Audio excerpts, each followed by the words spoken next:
ल साथीहरू अहिले चाहिँ भने अर्को साम्पाङ आउने केही समय मात्र बाँकी छ र यहाँ चाहिँ अब हाम्रो 2 लाइन बाइकहरू राख्दै हुनुहुन्छ हाम्रो यहाँको समाजसेवकज्यूहरूले। हामी चाहिँ अहिले सुखानीको यो शहीद गेट छेउमा छौँ अनि चाहिँ 2 लाइन बाइकबाट चाहिँ यहाँबाट चाहिँ र्याली सहित हामी माई नगरपालिका वनवर्ती शीतली खेल मैदानतर्फ जानेछौँ।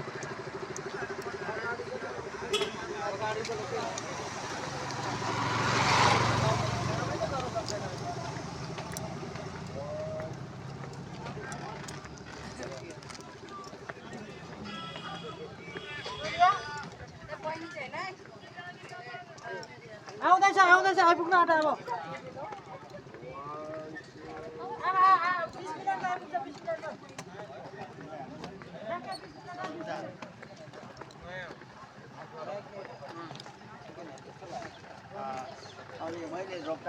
एकदम तयारी अवस्थामा हामी बसिरहेका छौँ साथी।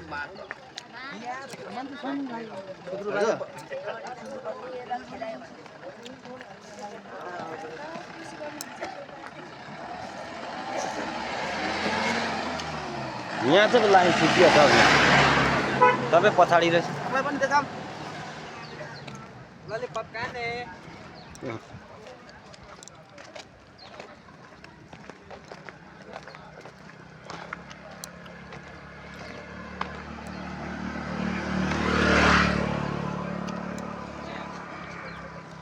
पुष्पा के छ त खै बाइक अगाडि छ ल